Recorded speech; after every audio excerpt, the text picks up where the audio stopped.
Hello dear friends, जय हिंद, वंदे मातरम। मैं हूं गौरव सिंह। जैसा कि आप जानते हैं, मैं आपके लिए फिजिक्स 12th क्लास की फिजिक्स लेकर आया हूं, ठीक है। और चैप्टर नंबर 1 और आज है हमारा लेक्चर नंबर 2। इसमें चैप्टर का नाम है इलेक्ट्रिक चार्ज एंड फील्ड्स। जैसा कि आप जानते हैं, मैंने आपको लेक्चर 1 में, ठीक है, बोर्ड पर वीडियो नहीं बनाई थी, केवल पेज पर बनाई थी, ठीक है। तो उस टाइम माइक की प्रॉब्लम थी, माइक नहीं सही काम कर रहा था, इस वजह से वो बना दी थी, ठीक है।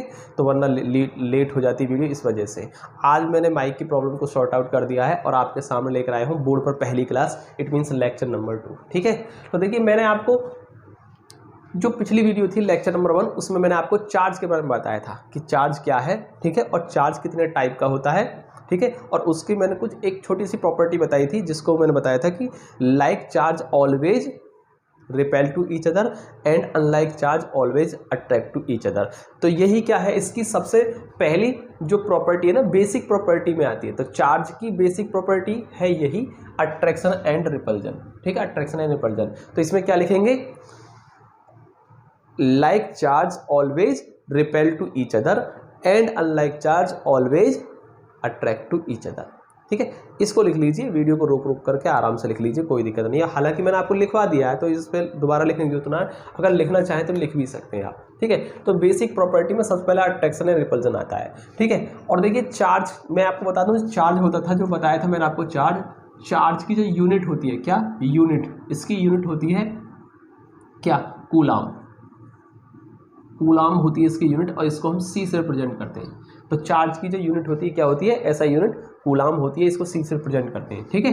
और इसके बाद अगर हम बात करें, चार्ज हो गया, ठीक है, चार्ज, ठीक। और चार्ज को रिप्रेजेंट किससे करते हैं, रिप्रेजेंट करते हैं कहीं कहीं कैपिटल क्यू से कर देते हैं, कहीं कहीं स्मॉल क्यू से कर देते हैं। तो वो अपनी अपनी इच्छा अनुसार आप जो चाहें उससे रिप्रेजेंट कर सकते हैं। वैसे ज़्यादातर स्मॉल क्यू से रिप्रेजेंट करते हैं, ठीक है। तो जहाँ कैपिटल क्यू ले, जहाँ बहुत सारे चार्ज की बात करते हैं ना, जब ज़्यादा चार्ज होते हैं, तो वहाँ स्मॉल क्यू कैपिटल क्यू दोनों तरीके से ले लेते हैं, ताकि दोनों में पता चल जाए कि ये कौन सा चार्ज और ये कौन सा चार्ज है, ठीक है। तो कंडीशनली आप देख सकते हैं कि दोनों को यूज कर देते हैं, कैपिटल क्यू से भी और स्मॉल क्यू से भी। वैसे ज़्यादातर सामान्य तरीके से हम इसको क्या करते हैं, जनरली हम इसको क्यू से, स्मॉल क्यू से रिप्रेजेंट करते हैं, आप इतना समझ जाएंगे, ठीक है। चलिए, तो कंजर्वेशन ऑफ चार्ज की अगर हम बात करें, कंजर्वेशन ऑफ इलेक्ट्रिक चार्ज क्या है कंजर्वेशन। देखिए, चार्ज कभी ना तो क्रिएट होता है और ना ही इसको डिस्ट्रॉय कर सकते हैं। ना तो चार्ज को कभी क्रिएट कर सकते हैं, ना ही इसको हम कभी डिस्ट्रॉय कर सकते हैं, ठीक है। इसको एक बॉडी से दूसरी बॉडी पर ट्रांसफर कर सकते हैं, बस यही होता है हमारा कंजर्वेशन ऑफ इलेक्ट्रिक चार्ज। कि भाई चार्ज ना तो चार्ज क्या है, कंजर्व रहता है हमेशा, ठीक है। ना तो इसको क्रिएट कर सकते हैं, ना इसको डिस्ट्रॉय कर सकते हैं। एक ऑब्जेक्ट से दूसरे ऑब्जेक्ट पर इसको हम ट्रांसफर कर सकते हैं। जैसे कि मैंने आपको पिछले लेक्चर नंबर 1 में एक छोटा सा मैंने आपको एग्जांपल लेकर बताया था कि जैसे कि सूखे बालों में कंघे को रगड़ते हैं हम, तो सूखे बालों में कंघे को रगड़ने से क्या हुआ, इलेक्ट्रॉन ट्रांसफर हो गए, ठीक है। सपोज कीजिए कंघे से निकलकर इलेक्ट्रॉन बालों में चले गए, तो कंघे पर इलेक्ट्रॉन की कमी हुई है, ठीक है। इलेक्ट्रॉन्स की क्या हुई है, कमी हुई है, ठीक है। कंघे पर लैक ऑफ इलेक्ट्रॉन्स यानी इलेक्ट्रॉन की कमी हुई है, सही है। तो इलेक्ट्रॉन जो होते हैं नेगेटिवली चार्ज पार्टिकल होते हैं, मतलब इलेक्ट्रॉन पर नेगेटिव टाइप का चार्ज होता है। और प्रोटॉन्स जो होते हैं, प्रोटॉन पर हमेशा पॉजिटिव टाइप का चार्ज होता है। तो अगर आप कोई आपसे पूछे नेगेटिव चार्ज कहाँ होता है, किस पर होता है, तो इलेक्ट्रॉन्स पर होता है। पॉजिटिव चार्ज कहाँ होता है, किस पर होता है, तो पॉजिटिव चार्ज प्रोटॉन्स पर होता है, ठीक है। तो इतना आपको समझ में आया होगा। तो देखिए, क्या होता है कि इलेक्ट्रॉन्स ट्रांसफर हुए, कंघे से निकल करके इलेक्ट्रॉन बालों में चले गए, तो कंघे पर इलेक्ट्रॉन्स की कमी हो गई, ठीक, क्या हो गई, कमी हो गई। तो इलेक्ट्रॉन्स कहते हैं नेगेटिव चार्ज पार्टिकल, ठीक है। तो इसका मतलब क्या हुआ, नेगेटिव चार्ज की कमी हो गई, तो पॉजिटिव चार्ज क्या होगा, ज़्यादा हो गया, ठीक है। क्योंकि न्यूट्रल होता है किसी भी ऑब्जेक्ट पर, जो नेचुरल स्टेट में जो कोई भी ऑब्जेक्ट होता है उस पर चार्ज क्या होता है, न्यूट्रल का मतलब समझते होंगे, जितना पॉजिटिव चार्ज उतना ही नेगेटिव चार्ज। सपोज कीजिए कंघे पर पॉजिटिव चार्ज भी उतना है, नेगेटिव चार्ज भी उतना है, और हमने रब किया सूखे बालों के साथ और इलेक्ट्रॉन निकल गए, इसका मतलब क्या हो, नेगेटिव चार्ज घट गया। जब नेगेटिव चार्ज घट गया तो, और पहले क्या था, नेगेटिव पॉजिटिव बराबर थे, अब हमने नेगेटिव थोड़ा सा निकालकर, ठीक है, दूसरी ऑब्जेक्ट को दे दिया, तो इस पर क्या ज़्यादा दिखाई देगा आपको, पॉजिटिव ज़्यादा दिखाई देगा, क्योंकि पॉजिटिव और नेगेटिव दोनों बराबर थे चार्ज पहले, तो नेगेटिव निकल गया, ठीक है, नेगेटिव चार्ज थोड़ा सा कम हो गया, तो आपको क्या दिखाई देगा, उसमें पॉजिटिव चार्ज दिखाई देगा। उधर भी जो आपके जो सूखे बाल थे, सूखे बालों पर भी क्या था, पॉजिटिव चार्ज और नेगेटिव चार्ज बराबर थे, ठीक है, मीन्स इलेक्ट्रॉन और प्रोटॉन्स क्या थे, बराबर थे। अब इस पर इलेक्ट्रॉन आ गए, इलेक्ट्रॉन आए, इसका मतलब क्या, नेगेटिव चार्ज इस पर एक्स्ट्रा हो गया, यानी पॉजिटिव से ज़्यादा अब क्या हो गया, इस पर नेगेटिव चार्ज हो गया। क्यों? क्योंकि पहले पॉजिटिव चार्ज और नेगेटिव चार्ज बराबर बराबर थे, न्यूट्रल था, यानी बराबर बराबर थे। अब नेगेटिव चार्ज और आ गया एक्स्ट्रा में, तो अब इस पर इफेक्टिव चार्ज कौन सा हो गया, नेगेटिव चार्ज। तो इसलिए कहते हैं जब इलेक्ट्रॉन्स ट्रांसफर होते हैं तो चार्ज भी आ जाता है ऑब्जेक्ट के ऊपर, लेकिन कहीं से आया नहीं है, वो पहले से ही था। इधर इलेक्ट्रॉन की कमी हुई है तो इधर इलेक्ट्रॉन की बढ़ोतरी भी तो हुई है ना, इधर इलेक्ट्रॉन कमी हुई तो इधर इलेक्ट्रॉन एक्स्ट्रा भी तो हुए, है ना। तो चार्ज कोई कहीं से उत्पन्न थोड़ा हुआ, कहीं से क्रिएट थोड़ा हुआ है, और ना कहीं डिस्ट्रॉय हुआ है चार्ज बीच में, ठीक है। तो चार्ज ना तो क्रिएट होता है ना डिस्ट्रॉय होता है, इसको एक ऑब्जेक्ट से दूसरे ऑब्जेक्ट पर ट्रांसफर कर सकते हैं, यही होता है कंजर्वेशन ऑफ चार्ज। समझ में आया कि चार्ज ना तो कभी क्रिएट होगा ना डिस्ट्रॉय होगा, ना तो इसको उत्पन्न करेंगे ना इसको नष्ट करेंगे, हम नहीं हो सकता, हो ही नहीं सकता, ठीक है। और यही होता है कंजर्वेशन ऑफ चार्ज, ठीक है। अब जैसे इसको थोड़ा सा समझने की कोशिश करें, जैसे गीता में लिखा हुआ है, गीता तो आपने सभी पढ़े होंगे, उपदेश उसके कुछ, तो उसमें जनरली छोटे मोटे उपदेश तो आपने सुनी ही रखे होंगे, अगर पढ़े भी नहीं होंगे। तो उसमें क्या है कि आत्मा की बात की गई है। आत्मा ना तो, आत्मा अजर अमर है, ना तो आत्मा मरती है और ना ही ये पैदा होती है, ये शरीर बदलती है, एक शरीर से निकल के दूसरे शरीर में चली जाती है, आत्मा कभी मरती ही नहीं है। तो आत्मा क्या है, कंजर्व है, क्या है, कंजर्व है, इसको बोलते हैं कंजर्वेशन ऑफ, ठीक है, कंजर्वेशन ऑफ आत्मा कह सकते हैं, कोई दिक्कत नहीं है। मैं डरा नहीं रहा हूँ, आपको डरने की जरूरत नहीं है। कभी आप सोचें रात में सब क्या बात कर रहे हैं, तो डरने की जरूरत नहीं है। ये आपको छोटा सा एग्जाम्पल लिया, जैसे कि आत्मा अजर अमर है, कभी मरती नहीं है, आत्मा शरीर बदलती है, एक शरीर से निकल के दूसरे शरीर में चली जाती है, ठीक है, लगातार अपना शरीर बदलती रहती है, और आत्मा कभी मरती नहीं है, ठीक है, एक शरीर से दूसरे शरीर में, दूसरे शरीर से तीसरे शरीर में, ऐसे। तो ऐसे ही आवेश यानी कि चार्ज होता है, चार्ज होता है, चार्ज भी कभी भी ना तो क्रिएट होता है ना डिस्ट्रॉय होता है, एक ऑब्जेक्ट से दूसरे ऑब्जेक्ट पर ट्रांसफर हो सकता है, बस। तो कंजर्वेशन ऑफ चार्ज समझ में आया, ठीक है। तो आप लिखना चाहें तो लिख लीजिए, मैं बोल रहा हूं, charge can neither be create nor be destroy, it can transfer one body to another body, ठीक है। इसको एक बॉडी से दूसरी बॉडी पर हम केवल ट्रांसफर कर सकते हैं। तो ये हो गया कंजर्वेशन ऑफ चार्ज, ठीक है। लिखना चाहो तो लिख लीजिए, मैं आपको लिख के दे रहा हूं, लिख लीजिए, चार्ज लिख लो, कंजर्वेशन ऑफ चार्ज के आगे लिख लेंगे आप, charge can neither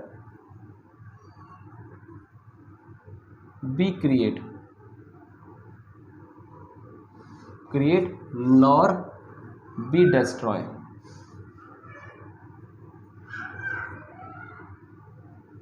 it can transfer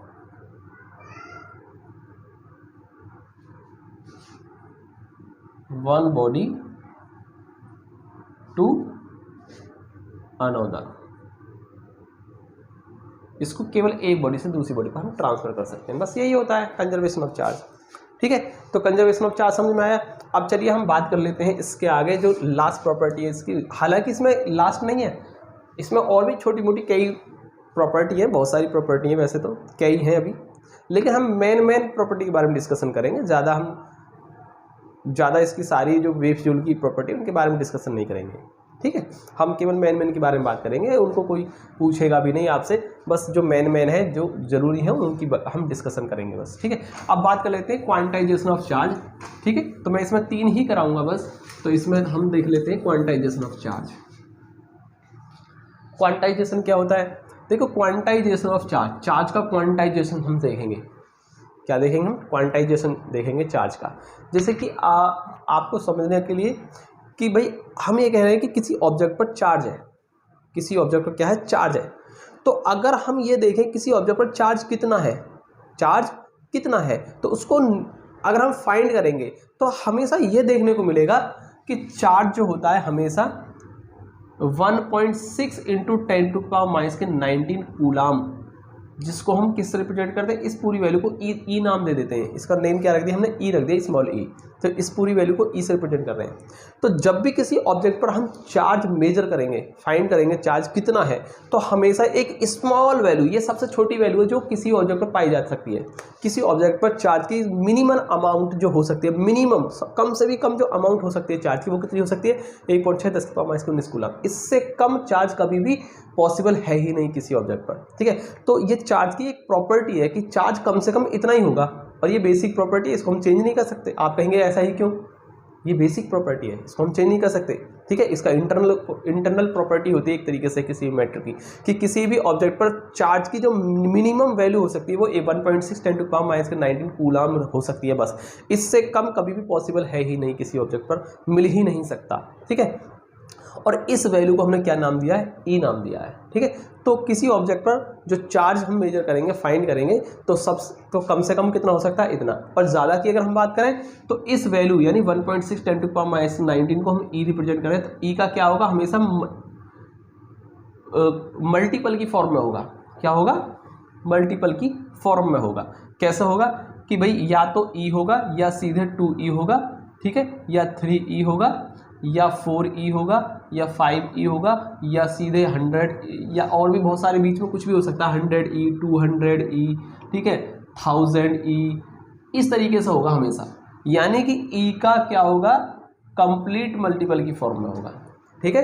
charge क्या होगा, एक तरीके से मल्टीपल की फॉर्म में ही होगा, ठीक है। कभी ऐसा नहीं होगा, कभी ऐसा नहीं होगा 2.3e यानी 2.3 या 2.4 2.5 इस तरीके से सपोज कर 2.5, इसका मतलब क्या है 2.5 यानी 2 और 3 के बीच की कंडीशन। या तो सीधे चार्ज क्या होगा 2e होगा, ये 2 से ज़्यादा और 3 से कम है, या तो सीधे 2e होगा या सीधे 3e होगा, और 2 और 3 के बीच में क्या होगा 2.5, ये पॉसिबल है ही नहीं। यानी सीधे या तो चार्ज 2e होगा या 3e होगा, ठीक है, कंप्लीट मल्टीपल की फॉर्म में ही होगा, ठीक है, ओके। कंप्लीट मल्टीपल की फॉर्म में होगा 2e या सीधे 3e या सीधे 4e। 2e और 3 के e के बीच में 2.1 2.2 2.3 2.4 2.5 2.6 2.7 2.8 2.9 ऐसा चार्ज कभी भी पॉसिबल हो ही नहीं सकता, ठीक है। तो ये क्या है, एक तरीके से इसकी प्रॉपर्टी है कि चार्ज हमेशा e का मल्टीपल फॉर्म, e का कंप्लीट मल्टीपल की फॉर्म में ही मिल सकता है, ठीक है, कम इससे अलग नहीं मिल सकता है। कभी 2.5e की फॉर्म में नहीं मिल सकता, कभी √3e यानी कि रूट की फॉर्म में नहीं मिल सकता, कभी भी फ्रैक्शन की फॉर्म में नहीं हो सकता, 2.7.2e ऐसे मिल जाए, नहीं हो सकता, कभी पॉसिबल नहीं है, क्योंकि ये सब क्या है 2.5e 2 और 3 के बीच की कंडीशन जो कि पॉसिबल ना, या तो इतना होगा या सीधा इतना होगा।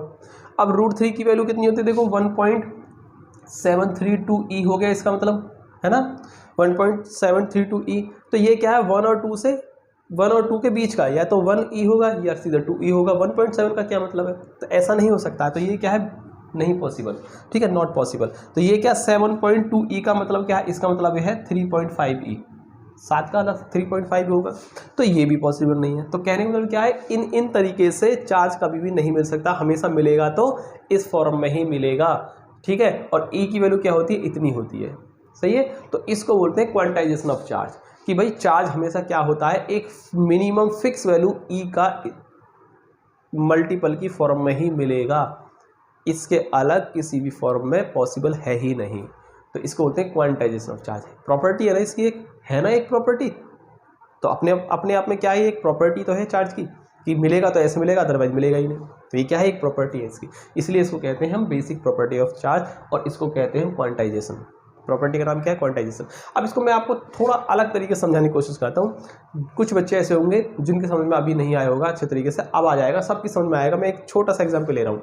जैसे सपोज कीजिए आप एक दुकानदार के पास गए और उससे अपने सामान खरीदा, तो हमारे इंडिया में जो रुपया होता है, रुपया सबसे यानी पैसा एक तरीके से क्या है, जो हमारी जो करेंसी है, हमारी करेंसी जो है, उस करेंसी की सबसे स्मॉलेस्ट वैल्यू क्या है, 1 रुपया।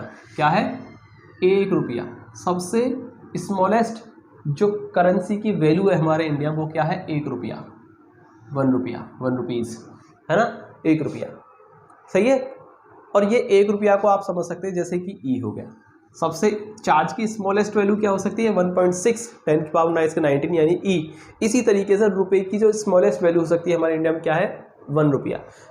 अब 50 पैसा 25 पैसा ये तो चल नहीं रहे ना, तो लास्ट हमारा क्या है, सबसे मिनिमम अमाउंट क्या है, चार्ज करेंसी की सबसे मिनिमम वैल्यू क्या है, 1 रुपया। 1 रुपये से कम नहीं चल रहा है, 1 रुपया, ठीक है। अगर आप किसी दुकानदार के पास गए और आपने उससे सामान लिया, और अगर आप उसको कैश दे रहे हैं, ठीक है, सपोज को सामान बैठा आपका 22.5 रुपीज़, 22.5 रुपये का सामान बैठा, ठीक है।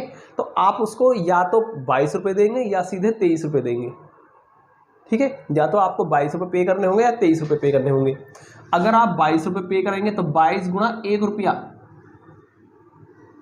22 रुपया, 22 रुपये। तो 22 रुपये का मतलब क्या है, 22 गुणा 1 रुपया, मतलब स्मॉलेस्ट वैल्यू जो है 1 रुपया, उसका क्या है, कंप्लीट मल्टीपल की फॉर्म में है। यानी 22 गुना है 1 रुपये का, सीधा 22 गुना, 22 रुपये का मतलब 1 रुपये का 22 गुना। तो स्मॉलेस्ट वैल्यू का क्या है, इंटीग्रल मल्टीपल, इसको इंटीग्रल मल्टीपल भी बोल सकते हैं, ठीक है। कंप्लीट मल्टीपल ना कहकर क्या कह सकते हैं, इसको इंटीग्रल मल्टीपल की फॉर्म में भी बोल सकते हैं, ठीक है, ध्यान रखना। तो क्या है, 1 रुपये का इंटीग्रल मल्टीपल की फॉर्म में है, ये सीधा 22 गुना है, ठीक है। या फिर आप उसको क्या करेंगे, 22.5 ना पे करके क्या करेंगे, 23 रुपये, क्या करेंगे, 23 रुपये पे करेंगे, 23 गुणा 1 रुपया। तो बात तो वही है। तो 1 रुपये का क्या होगा, या फिर 1 रुपये का सीधा 23 गुना पे करेंगे। तो यानी 1 रुपये का या तो 22 गुना पे करेंगे या 23 गुना पे करेंगे, अगर इतने रुपये का सामान है तो, ठीक है। कभी भी ऐसा नहीं करेंगे 22.5 रुपये में 50 पैसा कहाँ से लाओगे आप, 50 पैसा लाओगे कहाँ से, नहीं हो सकता ना। या तो दुकानदार को 50 पैसा छोड़ना पड़ेगा या आपको छोड़ना पड़ेगा, ठीक है। कभी कभी क्या होता है, दुकानदार क्या करता है, 23 रुपये आपसे लेगा और आपको एक छोटी सी माचिस आती थी पहले, अब तो खैर 1 रुपये की हो गई है वो भी माचिस, पहले 1 रुपये की 2 माचिस आ जाती थी, ठीक है। तो उसमें से क्या करते थे, एक माचिस निकाल करके दे देते थे, माचिस की डिब्बी निकाल कर दे देते थे, ये ले जाइए आप 50 पैसे की। लेकिन अब वो भी खत्म। अब क्या है, जैसे सपोज करो टॉफ़ी वगैरह आती है, 1 रुपये की 2 आती है, तो उनमें से एक टॉफ़ी दे देंगे आपको निकाल के, ले लीजिए 50 पैसे की आपकी ये हो, 23 रुपये आपसे ले लेगा और 50 पैसे की आपको टॉफ़ी पकड़ा देगा। या फिर सीधे क्या करते हैं, 22 रुपये ही ले लेते हैं, कोई जरूरत ही नहीं है टॉफ़ी वगैरह की, सब छोड़ो, ठीक है। तो इस तरीके से होगा। तो ये 1 रुपया क्या है, हमारा स्मॉलेस्ट करेंसी की वैल्यू है। इसी तरीके से चार्ज की जो स्मॉलेस्ट वैल्यू जो है वो कितनी है, ई है, जो कि कितनी होती है, इतनी होती है।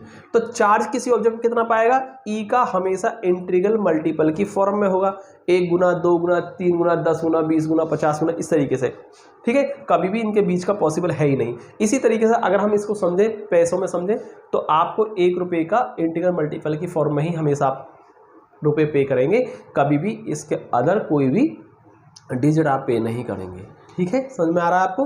तो ये होता है हमारा, एक तरीके से इसको कह सकते हैं हम क्वांटाइजेशन ऑफ चार्ज, इसको हम क्वांटाइजेशन ऑफ मनी भी बोल सकते हैं, कोई दिक्कत नहीं है, समझने के लिए आप कह सकते हैं quantization of money. I think आपको क्वांटाइजेशन होता क्या है ये आपको अच्छे से क्लियर हो गया होगा, ठीक है। तो आज की वीडियो हम सिर्फ इतना ही रहने देते हैं। देखिए अभी मैं आपको थोड़ा स्पीड स्लो लेकर चल रहा हूँ, धीरे धीरे जैसे हमारी वीडियो आती रहेंगी तो आपको मैं स्पीड के साथ साथ कराता रहूँगा, पूरा सिलेबस कराऊंगा, बिल्कुल भी टेंशन लेने की जरूरत नहीं है। थ्योरी, डेरिवेशन और सारे न्यूमेरिकल्स में आपको एक्टिव वाली बुक से मैं आपको इसी चैनल के माध्यम से कराने वाला हूँ। बिल्कुल भी आपको ना कहीं ट्यूशन की जरूरत पड़ेगी, ना किसी चीज़ की जरूरत पड़ेगी। बस आप क्लास में जो आपके टीचर्स पढ़ा रहे हैं उनको फॉलो करते जाइए, उनको पढ़ते जाइए और आप यहाँ से समझते जाइए, ठीक है। नोट्स वहाँ क्लासों में आपको बनवाई देंगे, यहाँ आप समझते चले जाइए, या फिर आप यहाँ भी साथ साथ नोट्स बना सकते हैं, मैं बोलता रहूँगा, आप बनाते रहेंगे तो भी आप हो जाएगा, ठीक है। एडजस्ट करना पड़ेगा, कोई दिक्कत नहीं। तो आई थिंक आपको समझ में आया होगा। चैनल को लाइक सब्सक्राइब करते रहिए, शेयर कीजिए अपने दोस्तों के साथ, ताकि ज़्यादा से ज़्यादा लोगों को इस वीडियो का फ़ायदा हो सके। मिलते हैं अगले वीडियो में, ठीक है। Thank you, best of luck, Vande Mataram.